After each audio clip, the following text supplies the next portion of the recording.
I am so pleased to introduce our closing keynote speaker, Heather McGhee. She is a renowned expert on the American economy, having worked the front lines of policy-driven research aimed at reducing inequality as president of Demos, where she remains on the board. And she continues that good work as the board chair of Color of Change, the country's largest online racial justice organization. Of course, what Heather is currently best known for is the New York Times bestseller, The Sum of Us, which reveals the devastating and true cost of racism, not just for people of color, but for everyone. Equally stirring is her actionable roadmap, which we need now at one of the most troubled, but also exhilarating periods in our history. What I personally find so compelling about Heather's book is the way she reminds us that, quote, everything we believe comes from a story we have been told, and how she set out to, quote, piece together a new story of who we could be to one another and to glimpse at the new America we must create for the sum of us. Thank you, Heather, for joining us today. We are ready to tell a new story. Good afternoon. I want to thank the planners of the 2021 Urban Forum for having me. Today, I wish I could be with you all in my hometown of Chicago. I'm Heather McGhee. I was for 20 years someone who helped to build and then ran for 4 years a nonprofit think and do tank headquartered in New York called Demos, which advanced solutions to inequality in our economy and our democracy. And over the past couple of months, I've been known primarily as the author of the new book, The Sum of Us, What Racism Costs Everyone and How We Can Prosper Together. I'm thrilled to be able to be your keynote speaker this afternoon and talk a little bit about my journey to write the book, what I learned, and what the lessons might have to help us guide the conversation about equity in 2021 and beyond. I'm also the chair of the board of Color of Change, the nation's largest online racial justice organization. So I come to you representing as well the 7 million members of Color of Change. So I began to take the journey to write The Sum of Us out of a conviction that those of us who are trying to address economic inequality and racial inequality were often doing so with one arm tied behind our backs. And by that, I mean that we were trying to bring data, good research, and statistical analysis to decision makers about the scale and scope of the problems in the American economy, about the inequalities and the lack of opportunity, about the declining and stagnating wages at the middle and the bottom, and then also, of course, about the persistent and, in fact, growing racial wealth divide. And we were hoping that that data would empower them and enable policymakers to make better economic policy decisions, not just for people of color, but also for the millions of white, middle, and lower income families who were finding that the basic bargain of economic security in this country had broken. I worked specifically on trying to bring new data to the conversation about the racial wealth gap for over 15 years. When at Demos, we first started working on the issue of debt as an important and overlooked part of the asset building conversation that was happening in the nonprofit sector across the country in the early 2000s. We were one of the early organizations to spotlight the scourge of predatory lending and talk about how a deregulated, anti-government, hands-off approach to the lending market over the course of the late 80s, 90s, and early 2000s was creating a monster in the financial markets that would start first in Black and brown communities, but that ultimately would go on to create the financial crisis of 2008, the Great Recession, and the tremendous amount of lost wealth, savings, and jobs that is still reverberating today. But it felt like in that instance and in so many other instances that there was something else going on in the calculus of policymakers about what they could and could not, what they would and would not do to address the economic problems in our society. It felt like we were bringing data to try to make cold, rational economic sense out of what ultimately were political questions around status, belonging, deservingness, and worth. Questions that in the United States always seem to turn on race. And so in the wake of the beginning of the Trump presidency, I left my job at Demos, in many ways my dream job, and set off on a journey across the country that would take me from my current home in New York to Mississippi, California, Maine, and back again, trying to answer, in some ways, the very simple question of why is it that Americans can't seem to have nice things? And by nice things, I don't mean self-driving cars, which frankly I do not think we need, for the record, or laundry that does itself, which would actually be really great if anybody wants to bring their technological ingenuity and creativity to that problem, but rather things like truly universal healthcare, a public health system that could contain and even perhaps prevent massive pandemics and the levels of infection and disease and death that we have seen. Modern, reliable infrastructure in a country whose infrastructure used to be the envy of the world and now gets a D+ from the American Society of Civil Engineers. Wages that reliably keep workers out of poverty instead of a country where 4 out of 10 adult workers before the pandemic was classified as low wage, earning just $10 an hour or $18,000 a year. A well-funded public school in every neighborhood, or universal health care or child care. These are the nice things that I do believe, and in fact, many Americans believe, that should be the floor, not the unattainable ceiling for what people in one of the wealthiest countries on the globe, the country with the largest economy, should be able to provide for its citizens. My journey across the country to write The Sum of Us revealed to me in the first few months something that helped to really bring the challenges we face and the possible solutions into great focus. And that was that sociologists and political scientists have long identified a zero-sum mental framework as one of the great sort of subterranean stories in American thinking. It's the idea that progress for people of color has to come at white folks' expense. $1 in my pocket must mean $1 less in yours. Of course, we who deal with economic data know that that's absolutely not the case, that in fact, if you look at economic activity, we are underperforming because, in layman's terms, we have too many of our players on the sidelines and they aren't on the field able to score points.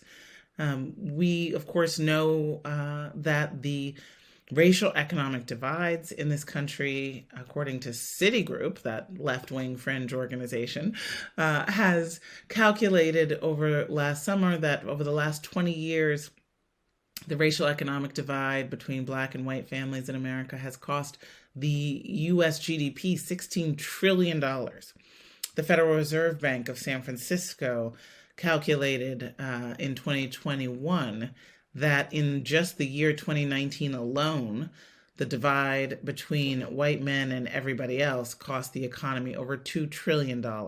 So we know that, in fact, the inequality that we face is, in fact, costing us. And yet there is a racial common sense that is more often held by white Americans than by people of color, the idea that progress for people of color has to come at white folks' expense.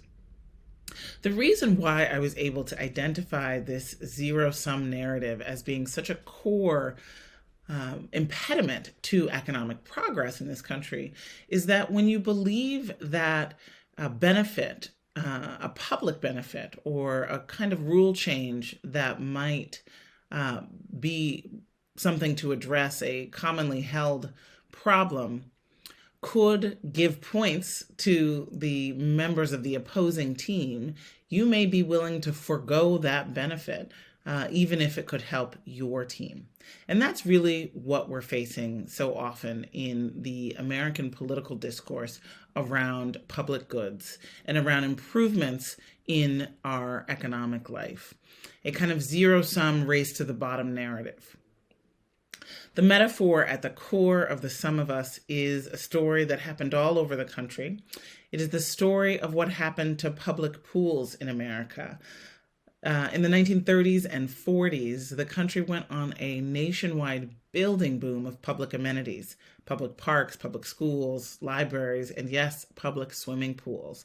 Now, these weren't just any kinds of swimming pools. These were grand resort-style pools that could hold over 1,000 swimmers.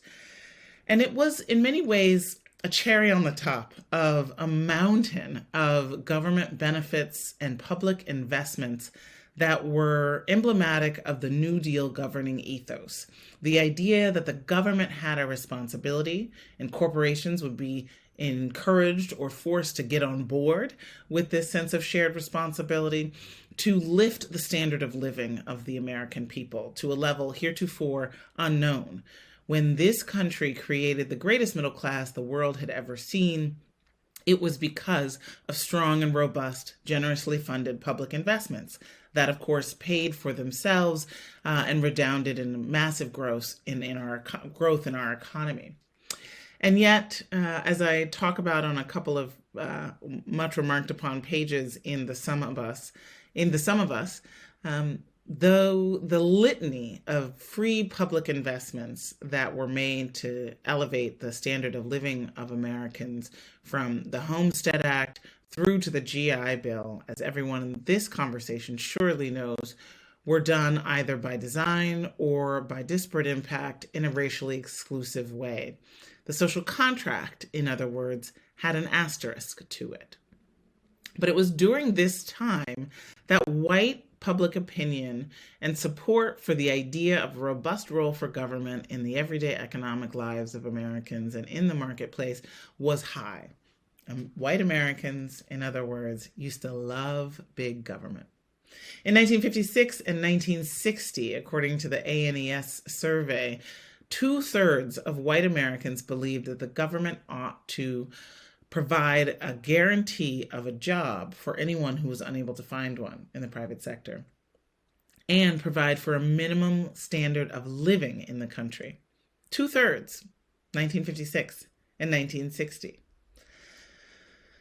That was the day of the high support for public goods, including, as I mentioned, those public pools. As we know, so many of those public pools, like the rest of the public goods provided in the 1930s, 40s, and 50s, were for whites only across the country, not just in the quote-unquote Jim Crow segregated South.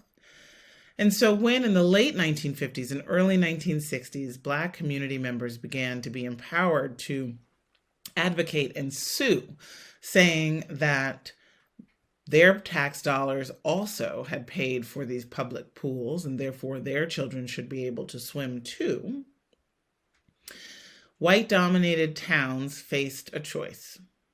And many of them across the country, from Ohio to West Virginia, Mississippi, Washington State, and Montgomery, Alabama, where I visited multiple times in the research for The Sum of Us, decided that instead of integrating the public pool, they would drain the pool instead. They drained the water out, backed up truckloads of dirt, poured it in, paved it over, seeded it with grass. In Montgomery, Alabama, the city used to have a park system that was the envy of the region, and a pool in a park called Oak Park that was closed effective January 1st, 1959. Not only did Montgomery close Oak Park in 1959, but they also closed the entire Parks and Recreation Department. They even sold off the animals in the zoo. And they kept the Parks and Recreation Department closed for a decade. Even when near to 1970, they finally reopened the Parks Department of Montgomery, they never rebuilt the pool. When I walked the grounds in 2018 and 2020, there were just a handful of people there and a wide, grassy, flat expanse in the middle of the park of where the public pool once was. This drained pool politics to me is emblematic of the political and social forces that have brought us the inequality era, the era in the wake of the civil rights movement when all things public began to get a bad name with the white American public. Public goods, in other words, only for the public that they perceived to be good. Now, what has this meant for the once-in-a-lifetime opportunity that the civil rights movement and the war on poverty portended for our ability to, as a country, close the racial economic divides? It meant that the governing coalition that had supported a strong role for government, high levels of other collective action, including labor unions, suddenly retreated. And you had basically Black Americans finally being invited into an economy that was getting harsher, more disinvested, and more go it alone as soon as they entered the room. For those of us who care deeply about the racial economic divide, and particularly the wealth gap, we have to use this moment of unprecedented conversation, at least over the past 40 years, unprecedented, about racism, systemic racism, and the ways that it intersects with all of our public laws and policies. This is a moment when we can share with a broad public, including many Black Americans who do not know, the degree to which history shows up in your wallet, the degree to which today's visible racial economic divides are brought to us because of compounding interest on decisions made long before any of us was born. For example, the fact often widely quoted in our circles and yet not yet penetrating the sort of economic common sense about the whys of our racial economic divides, the fact that Black college graduate households have less wealth than white high school dropout households. This is something that helps to illustrate the ways in which history shows up in your wallet, the ways in which no amount of education or job-based income is going to close what was a divide long created by explicitly racist policymaking. For those of us who are fighting to close the racial wealth divide, I think it's very important that we remember something that I discovered on the journey to write The Sum of Us, which is the predominance of this zero-sum mental framework among white Americans. So what does that mean for the debate about potentially racially equitable solutions to close the wealth divide? We have to call out the racial zero sum and make clear that it is a lie, that closing the racial wealth gap will create economic benefits for all Americans. It will include the ability for millions more people to start businesses, to invest in their communities, to have the kinds of revenue in their communities that support strong public goods, public schools, libraries, and amenities for all. We need to make clear the positive sum benefits of racially equitable policies. The big macro numbers are there, the trillions of dollars, and yet we need to be the leaders of telling stories about the proper role of government, the long-time role of government in creating wealth building, the idea that nobody has ever been able to do it on their own in any kind of large-scale way, the role that the government played in helping build white wealth at the exclusion of Black wealth, and the way in which it is not only proper and fitting for the government to play this role now, but that it won't be $1 in my pocket, meaning $1 less in yours, that it won't be progress for people of color coming at the expense of white people, that in fact, anything that is racially equitable to help deal with the massive racial wealth gap is seed capital, is a seed capital investment for the America that we're becoming.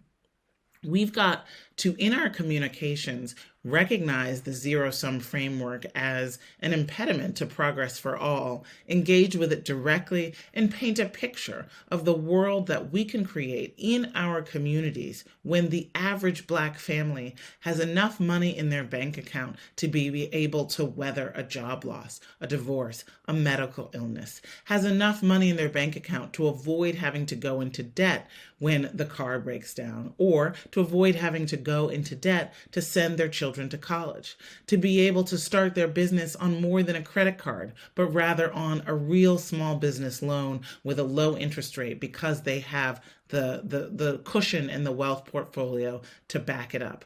These are the kinds of ways that we can start to see a different economic narrative.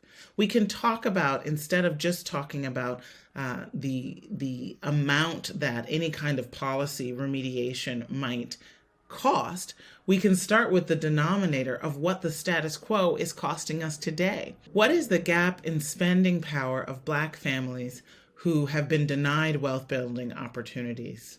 We also need to talk about the ways in which, if we don't have a strong public role in setting the rules of the road around our financial systems, then we are going to keep replicating the kind of predatory financial industry patterns that have cost us a generation in home ownership and wealth.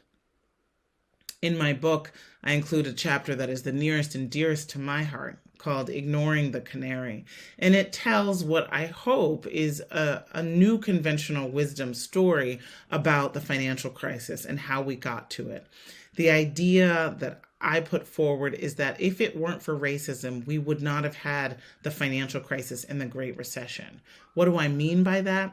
I mean that counter to the popular narrative then and still today, the problem of subprime lending wasn't a problem of risky borrowers. It was a problem of risky loans, and particularly racist, risky loans that were aggressively marketed at the beginning of the housing boom in the late 1990s and in the early 2000s, toxic products that were tested out on Black and brown communities where Black and brown homeowners were 3 times as likely as white homeowners with the exact same credit profiles to be sold these subprime loans, where up until 2007, the majority of subprime loans were given to people with good credit who could have and should have been given prime loans that would have been more affordable and more sustainable. Because the limit of subprime loans wasn't the person's credit profile. The limit was whatever they could get away with.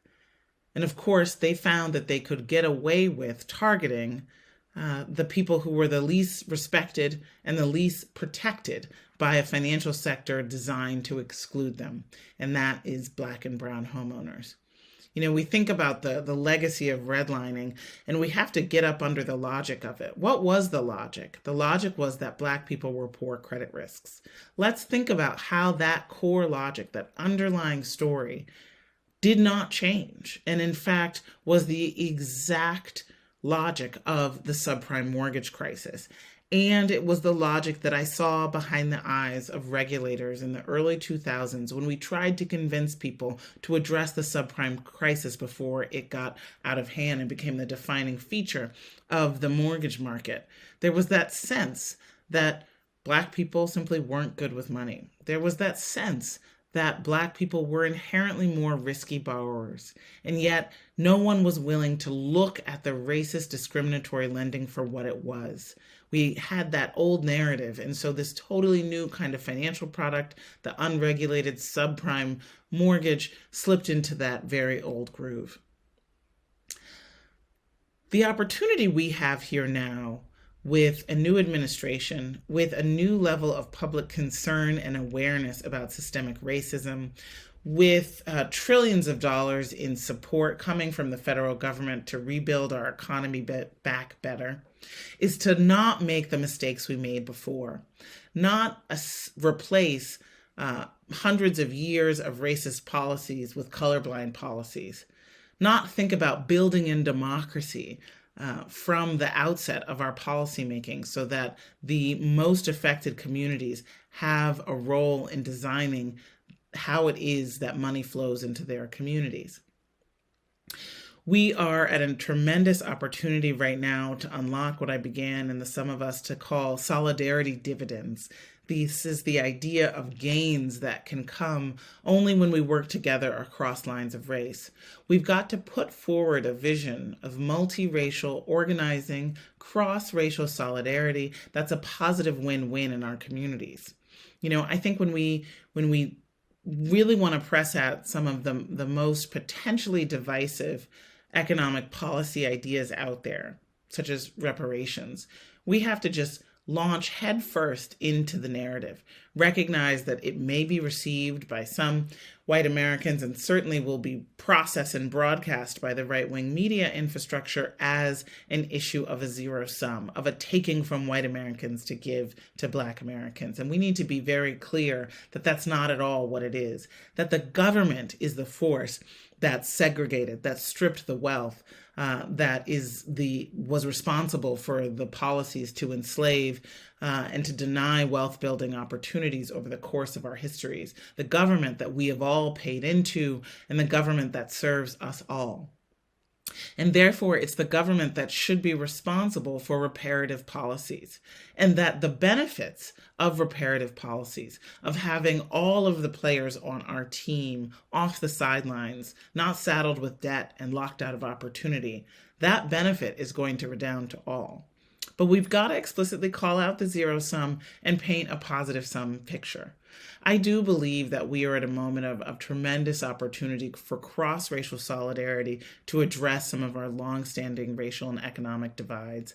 I do believe that we need to hold our leaders accountable for growth in the Black home ownership rate, just as we were able to see in the past few years, finally, an increase in the Latinx home ownership rate back from the lows after the financial crisis.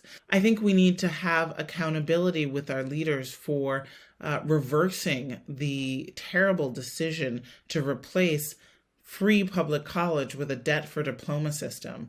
This is an issue that is another example of the drained public pool, in which we went from government picking up the tab for that indispensable ticket to the middle class to it becoming even more important to have that ticket to the middle class in terms of a college degree, and yet it being less affordable and something that families have to pay for, a stealth privatization of our public college system, just when the student body populations of our public colleges became more diverse.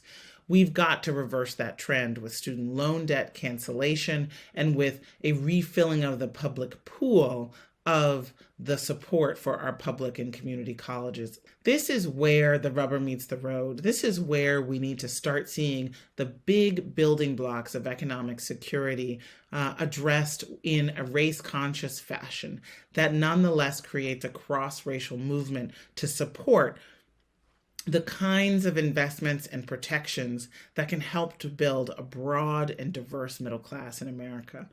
We've done it before.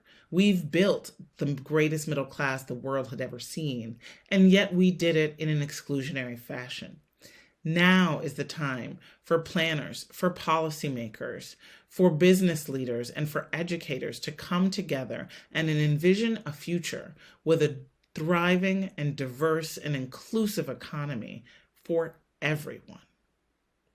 Thank you.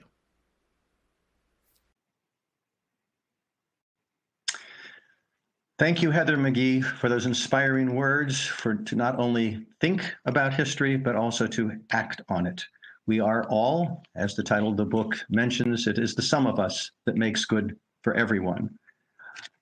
It's a clarion call to do good. It's also a clarion call that she gives at the end of her book that I would like to read, because I think it provides a great overview to what we have just heard with the panelists who have provided their insight and understanding of Closing the Wealth Gap, the title of the UIC Urban Forum for 2021. In her book called The Sum of Us, she says at the very end, "Since this country's founding, we have not allowed our diversity to be our superpower, and the result is that the United States is not more than the sum of its disparate parts, but it could be. And if it were, all of us would prosper. In short, we must emerge from this crisis in our republic with a new birth of freedom, rooted in the knowledge that we are so much more when the we in We the People is not some of us, but all of us. We are greater than and greater for the sum of us." This concludes the 2021, or 2020 is when we tried to start this, the 2021 version of the UIC Urban Forum. There are many people to thank. First of all, I would like to thank Janet Smith for being the director of this year's forum. She pulled together, I think, a brilliant set of panelists as well as performers and as keynote speakers in the mayor. Along with her, Jenny Sweeney, our extraordinary events planner who's been with us since the beginning of the UIC Urban Forum, and also Norma Ramos, Annie Howard, Brian Flood, Marty Gutierrez, Jaskulka Termins, Carla Bailey, and Jonah Berg-Gonzarane. I'd also like to thank our sponsors, the College of Urban Planning and Public Affairs, of course, the Institute for Policy and Civic Engagement, as well as our longtime corporate sponsor, WBEZ. The co-chairs of this year's UIC Urban Forum are the Chancellor of UIC, Michael Amaritas, as well as our longtime co-chair, Tony Preckwinkle, the Cook County Board Chair. Finally, I'd like to thank our Board of Advisors for the advice that they give us. And with that, I'd like to close the 2020-21 UIC Urban Forum. I look forward to seeing all of you next year. Have a good and safe afternoon. Thank you.